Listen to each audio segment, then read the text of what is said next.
Salmo 37, a partir do verso 1.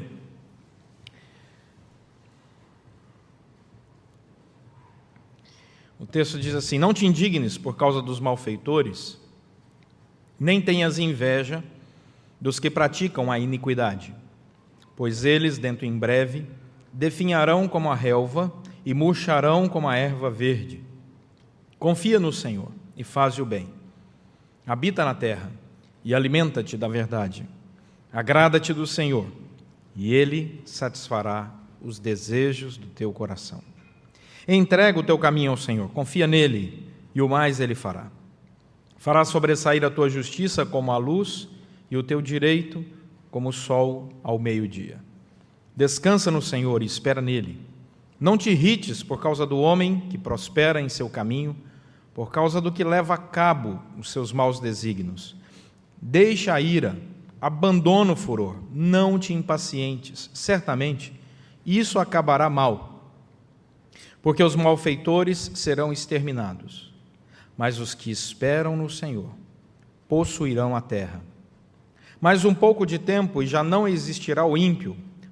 Procurarás o seu lugar e não o acharás. Mas os mansos herdarão a terra e se deleitarão na abundância da paz. Amém? Você quer saber se a sua espiritualidade é saudável? Existe um teste simples. Onde os teus olhos pousam? É simples assim. Aonde os teus olhos pousam? Pensando um pouco sobre isso, o salmista abre o seu coração e fala ao seu filho, depois de ter vivido longos anos, tentando passar a ele a experiência da vida. Olha o versículo 25. Davi escreve esse texto, o versículo 25 vai nos dizer, já na sua idade mais avançada. Olha o que ele diz no verso 25. Fui moço e já agora sou velho. Fui moço, mas agora eu sou velho. E aí ele diz, o que é que a vida me ensinou? Que espiritualidade tem a ver com os nossos olhos. Aonde o nosso olhar se dirige, aonde os nossos ouvidos atentam, aonde o nosso coração está. Isso tem a ver com o nosso teste de espiritualidade. Eu queria pedir licença para vocês, já que a gente está aqui num ambiente muito gostoso e de família, vamos abrir, dá para abrir esse microfone aqui? Eu queria fazer aqui para vocês uma pequena encenação, para que você pudesse entender, né, o que eu estou falando. Né? Não combinei nada com os pastores, mas vou pegar um deles para teste. O que vocês acham? Uma boa ideia? Uma boa ideia, não é? Boa ideia. Eu voto no 12. Então, reverendo Duzi, faz favor. Vamos abrir aqui. Vamos pegar o Duzi. Duzi não é crente. Duzi está entrando na igreja. Vem cá, Duzi. Vamos entrar na igreja. Vamos entrar na igreja. E eu sou um ser invisível que vai encher a paciência do Duzi. Está me acompanhando aí? Deixa eu ver se... Tá só até aqui, Duzi. Tá bom. Ele levou muito a sério entrando na igreja, né? Então, a primeira barreira da espiritualidade, onde os nossos olhos pousam, é essa aqui, ó. É a partir do momento que você entra. A primeira tentação dos nossos olhos espirituais, sabe qual é? É não olhar para aquele objeto lá na frente. O que você está vendo lá? Cruz. Primeira tentação é essa. No subconsciente dele aqui, ó, vai ficar uma vozinha dizendo o seguinte: olha, bem-vindo à igreja, mas olha, será que você trancou seu carro? Será que você deixou seu carro lá? Tem ladrão. Você tem seguro? Amanhã é segunda-feira, você vai trabalhar, meu querido. Então a primeira tentação é que os olhos dele, o corpo dele está aqui, mas os olhos espirituais dele, a mente dele está onde? Lá fora. Essa é a primeira tentação. Ela é interior, bate no coração dele. A segunda é essa, quer ver? Vem um Duzi, e aí o Duzi vai sentar do lado do Bianchi. O Bianchi é a nossa segunda cobaia. E ao sentar ao lado do Bianchi, chega para lá, Bianchi, faz favor. Ao sentar ao lado do Bianchi, o Duzi tem o segundo problema espiritual. Sabe qual é? É ele deixar de olhar para onde ele deveria olhar? Para a cruz. E começa a olhar para quem? Para o Bianchi. Aí ele fala, pronto, não tinha outro lugar para eu sentar. Sentei logo do lado desse cara. Ele torce para um time diferente do meu. Esse sujeito me fechou no trânsito esses dias, nem me reconheceu, e ele deixa de olhar para a cruz e começa a olhar para aquela pessoa que está ao seu lado. E ele diz: sabe de uma coisa? Eu não vou voltar mais nessa igreja não, porque essa igreja qualquer um frequenta. Qualquer um é tu, viu?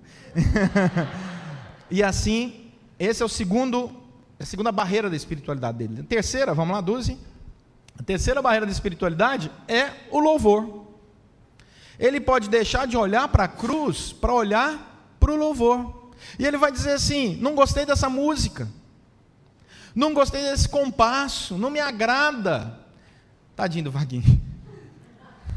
Gente, o Vaguinho veio tocar hoje com febre e com problema na coluna, sabiam disso? Vocês viram como é que ele estava? Alvo, mais que né? Vaguinho, Deus te abençoe. A gente já orou com ele ali para que Deus abençoasse, por isso ele conseguiu chegar até aqui. Mas aí, os olhos dele deixam de olhar para a cruz e passam a olhar para a música. A última barreira dele, adivinha qual é? Adivinha? Deixa de olhar para a cruz e olha para quem? Para o pastor. Quem é esse cara para dizer o que eu devo fazer ou não? Deu para entender? Ele está com uma gravata que eu nem gosto da cor dela. Quem que é esse sujeito aí? E assim, nós desviamos os nossos olhares da cruz. É isso que Davi está falando para todos nós, inspirados pelo Espírito Santo. Não foi tão difícil assim não, pode sentar lá, obrigado, 12. Viu? Deus abençoe o irmão, você continua. Você foi muito bem. Foi muito bem. Vamos abrir esse microfone. Versículo 1. Onde é que nós tiramos isso? Versículo 1. Versículo 1 diz: não te indignes por causa dos. Perceberam? Davi diz que o problema da espiritualidade é quando nós olhamos na direção errada. Ele diz: não desvie os seus olhos do Senhor. Você está olhando os malfeitores, você está olhando às vezes uma liderança, está olhando um irmão, está deixando de frequentar a casa do Senhor porque está preocupado com as coisas lá fora. Foca o seu olhar em mim, diz o Senhor. Foi isso que aconteceu com Pedro quando ele estava andando sobre as águas. Enquanto ele estava olhando para Cristo, ele andava sobre as águas. No momento em que ele parou de olhar para Cristo e temeu o vento e começou a olhar de lado, o que aconteceu? Afundou. Isso vem, esse conceito, lá dos Salmos. E o texto vai dizer: não desvie os teus olhos. Olha o versículo 1.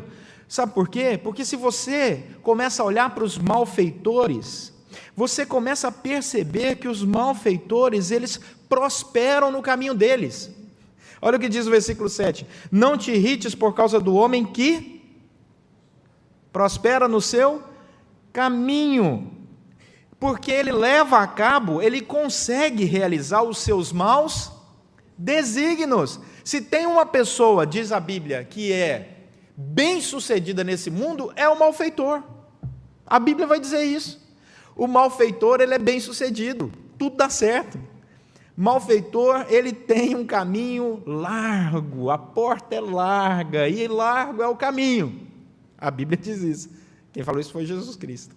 Então, quando nós desviamos os nossos olhares para tantas distrações espirituais, sabe o que sentimento nasce no nosso coração? Olha o que diz o versículo 1. O sentimento da inveja. A inveja brota, e você começa a ter inveja dos que praticam a iniquidade. Olha que loucura isso!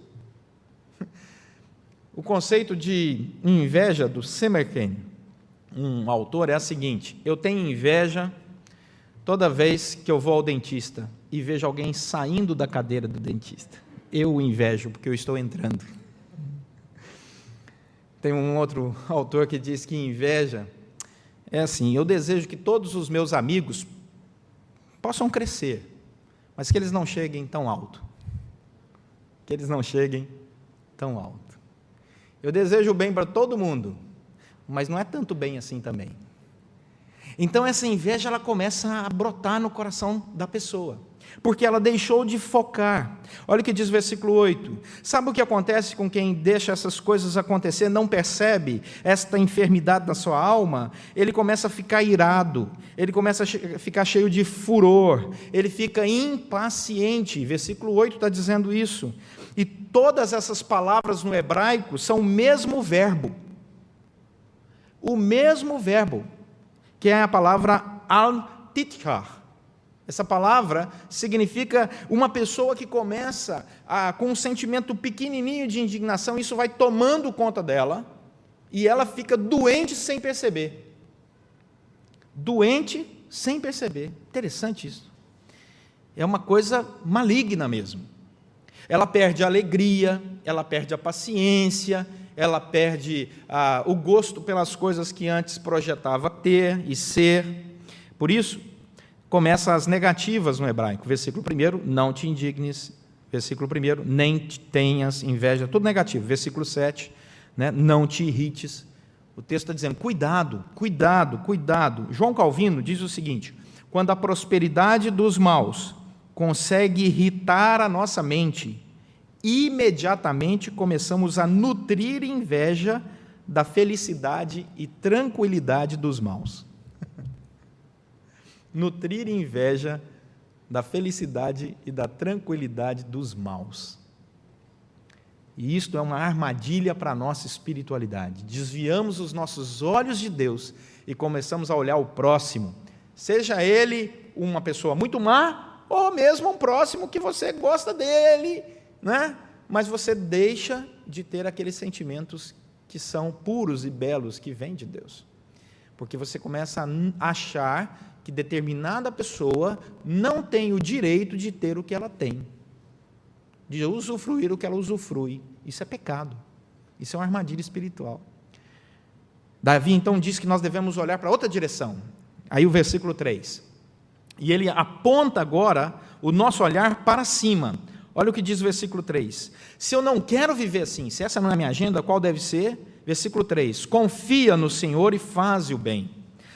Ele diz, versículo 4, agrada-te do Senhor. Versículo 5, entrega teu caminho ao Senhor. Versículo 5, confia no Senhor. Versículo 7, descansa no Senhor. Versículo 7, espera no Senhor. Todas essas palavras aqui estão apontando para o Senhor.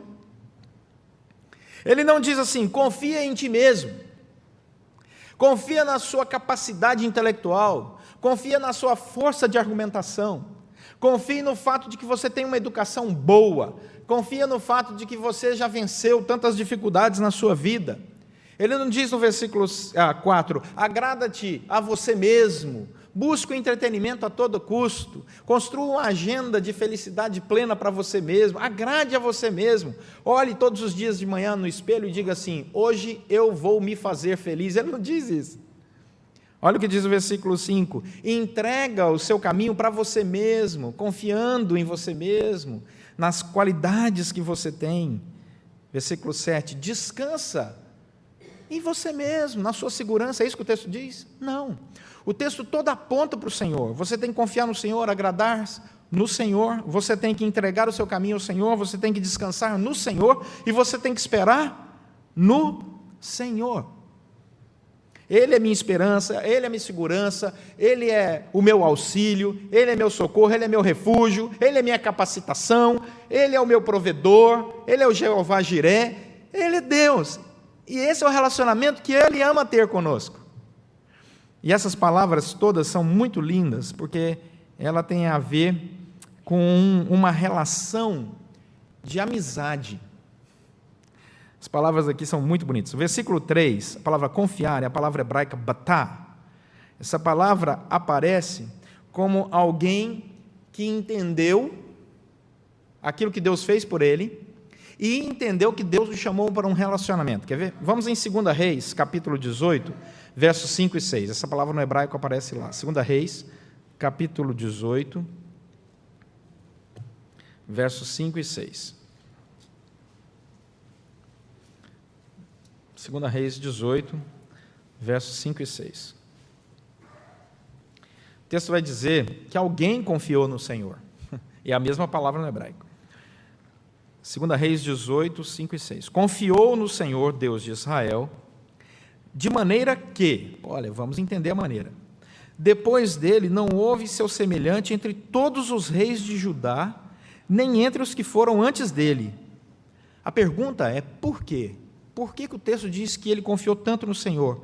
Quais eram as características de Ezequias, que era o rei de Judá? Versículo 6 vai dizer, porque ele se apegou ao Senhor e ele não deixou de segui-lo. E o que mais que ele fez? Ele guardou os mandamentos que o Senhor ordenara a Moisés. Ele não deixou de segui-lo. Quando nós desviamos os olhos do Senhor, preocupamos com as coisas lá de fora, implicamos com as pessoas que estão sentadas no nosso banco. C.S. Lewis escreveu um livro muito interessante sobre as cartas do diabo. Eu recomendo que você leia as cartas do diabo. É o diabo velho ensinando o diabo novo a arte da tentação.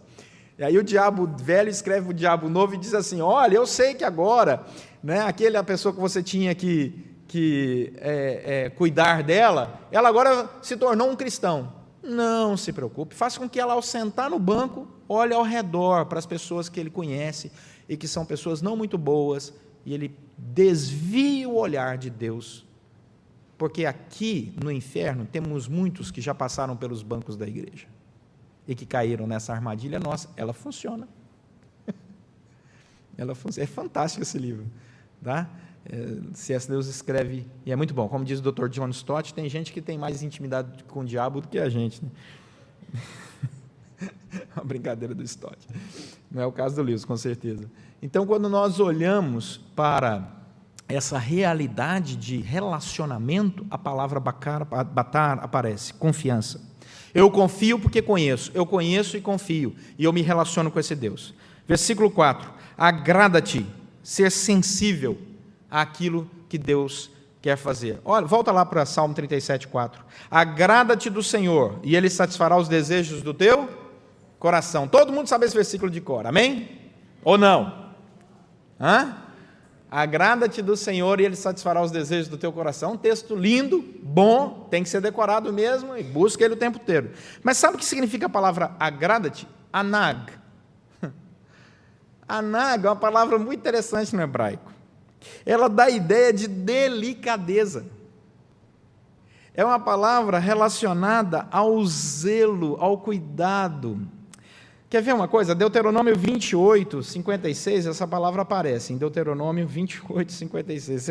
Você vai achar muito interessante a tradução desse texto. Deuteronômio 28, 56. Quando você lembrar desse texto, você vai lembrar dessa tradução. Agrada-te do Senhor. O que será agrada-te do Senhor? A gente acha que é uma coisa, às vezes é outra, né? Deuteronômio 28, 56. Olha o texto, o que diz. A mais, o quê?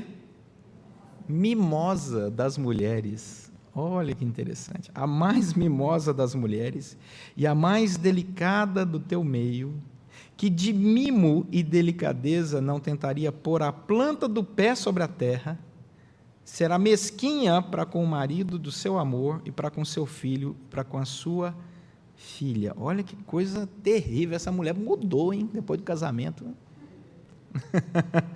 Né? Graças a Deus que isso é lá do Antigo Testamento, não acontece mais, né? A mais mimosa das mulheres é a mais anag, ou seja, a mais delicada. É a mesma palavra para agrada-te do Senhor. Agrada-te. O que isso significa? Significa que o Senhor está dizendo o seguinte: seja delicado no seu relacionamento comigo, e eu vou satisfazer os desejos do seu coração. Como é que é isso, Senhor? É delicado, zeloso. Você sabe que tem um texto na Bíblia que diz assim: o zelo da tua casa me consome. A relação de Deus conosco e que Deus deseja que nós tenhamos com Ele é essa. Consome aí não é uma relação ruim, não. É que mostra dedicação. Se dá até o último minuto. Tem interesse nas coisas de Deus, porque tem interesse nas coisas de Deus. Eu faço porque eu amo a Deus, não é porque as outras pessoas estão vendo, não. Eu faço porque eu amo a Deus. Eu sou meio estressado com casa de Deus, assim, com as coisas de Deus. Sabe? Eu sentei aqui, hoje eu olhei aqui e vi 2 pilhas. Alguém viu 2 pilhas no chão? Eu vi. E isso me incomoda. Eu não sei quem colocou, tá? Isso me incomoda. Por quê? Porque a casa do Senhor, o zelo da casa do Senhor me consome. Eu sou tenso com esse negócio.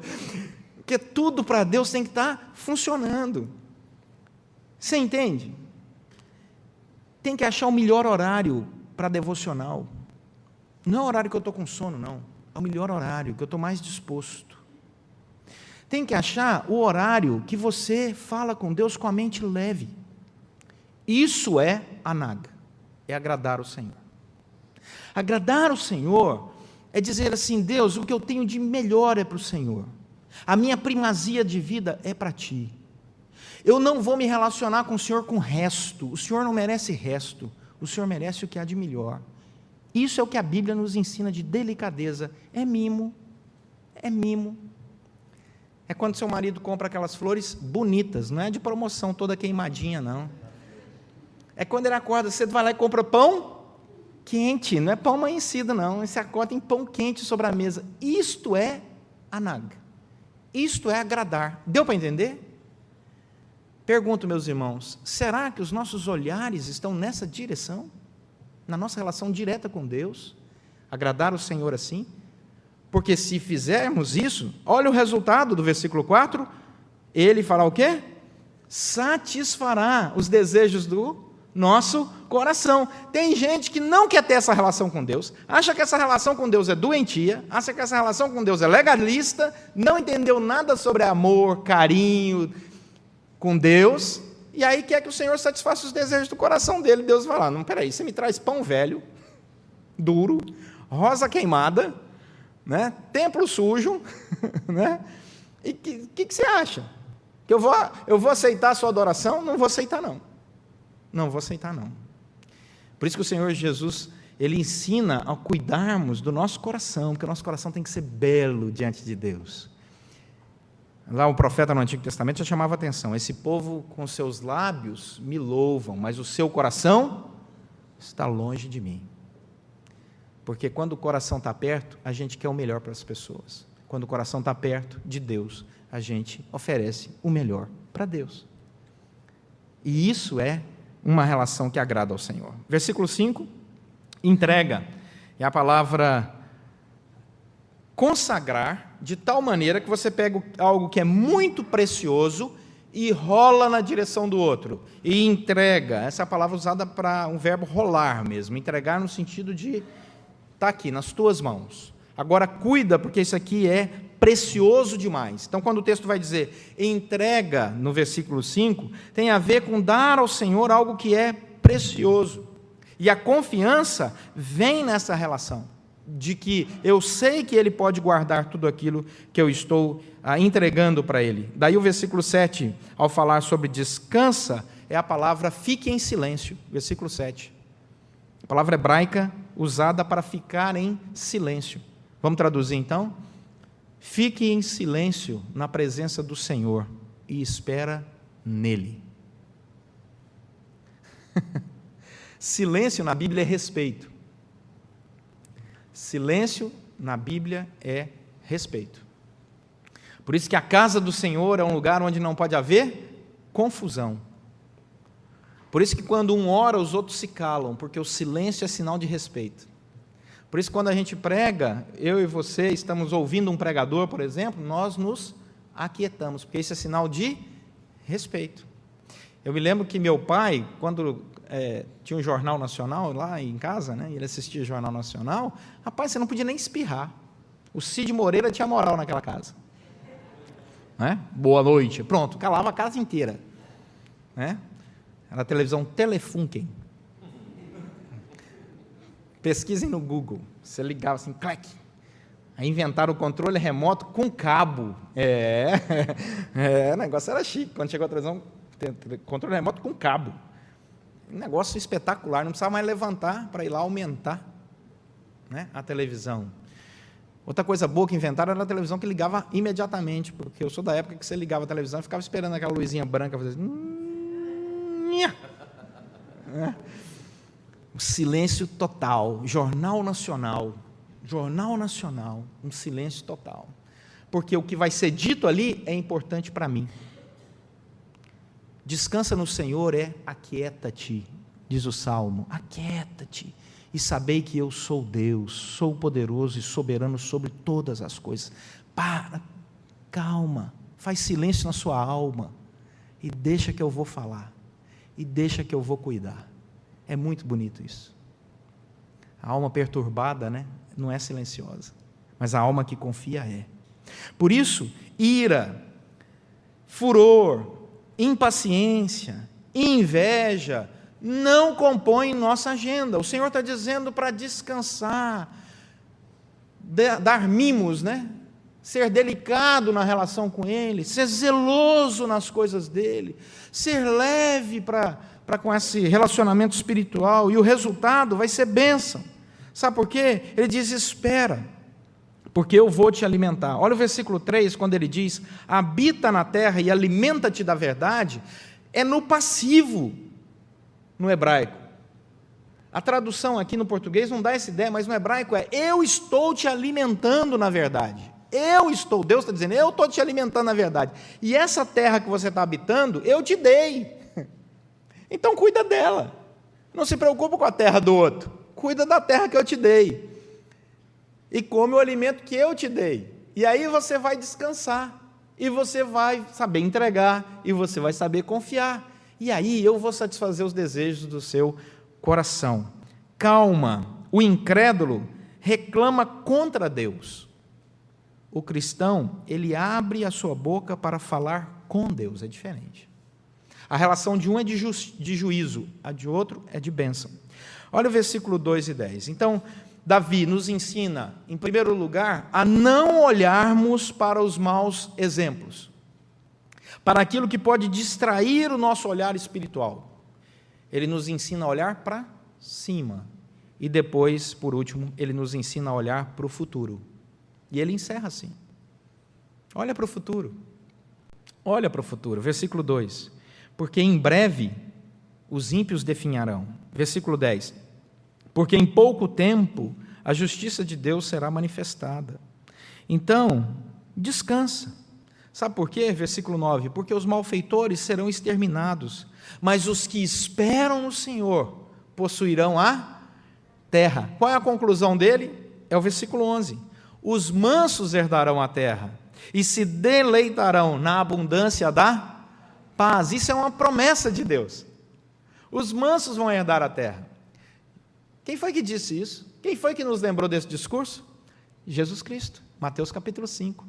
Bem-aventurados os mansos. Bem-aventurados os mansos. Jesus Cristo foi pegar nesse salmo a palavra dele, colocou lá no Sermão do Monte, para que nós pudéssemos fazer esse link. Quem é manso? Aí você agora sabe. É quem confia, quem descansa, quem agrada o Senhor e assim por diante. Pastor, o senhor falou, mas o que é que a gente leva para casa nessa noite? Cuidado com seus olhos. Cuidado. Porque nós estamos cheios de vozes subconscientes quando nós entramos na casa do Senhor dizendo: olha lá fora, preocupe com as coisas do amanhã, olha o seu carro, olha a sua vida, e você senta com a cabeça lá fora. Cuidado. Cuidado quando você senta pensando nas pessoas ao seu redor. Cuidado. Eu sei que isso não acontece o tempo todo, mas é só um exemplo. Cuidado quando você começa a julgar muito o padrão litúrgico. Cuidado quando você começa a olhar muito para as figuras que estão te ensinando a palavra. Cuidado, nós não fomos chamados para isso. Fomos chamados para ouvir o Evangelho, mas olhar para a cruz de Cristo. Porque Jesus Cristo veio e morreu por nós. E ressuscitou ao terceiro dia, para que todo aquele que nele crê não pereça, mas tenha vida aqui, em abundância, e vida eterna. E eu digo para os irmãos, se tem uma promessa que eu tenho visto ao longo desses 30 anos pregando o Evangelho, porque eu comecei a pregar o Evangelho com 19 anos, graças a Deus, 19. E Deus foi tão misericordioso que já tinha gente para me ouvir quando eu tinha 19 anos. Eu era tão magro, mas tão magro, que se eu virasse de lado no púlpito, o pessoal pensava: não tem pastor? Não é?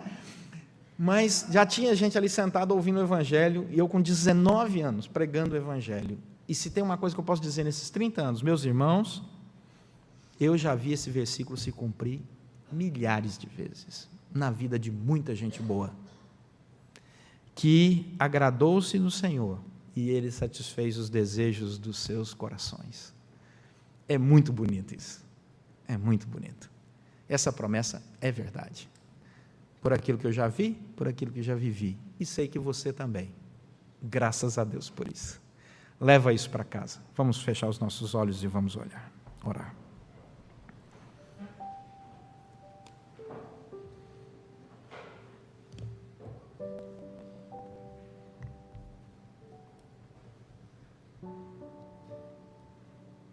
Deus te ama. Você não é obra do acaso. Ele te criou. Criou a todos nós.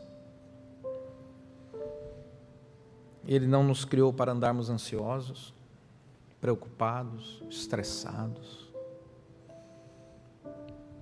Ele não morreu na cruz e ressuscitou o terceiro dia para que você andasse desconfiado.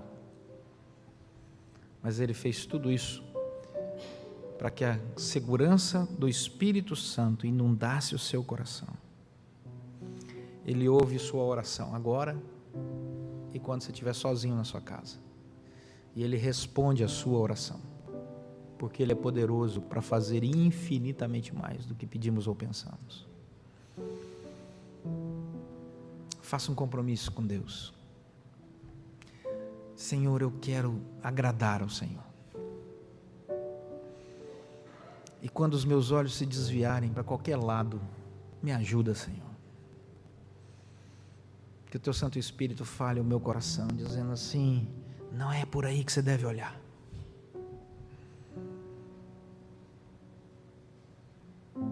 E Deus satisfará os desejos do teu coração. Senhor, nosso Deus e Pai, muito obrigado, porque o Senhor nos ama, se importa conosco, sabe nosso nome, nossos sonhos, nossos projetos. O Senhor é Pai. Obrigado, Senhor.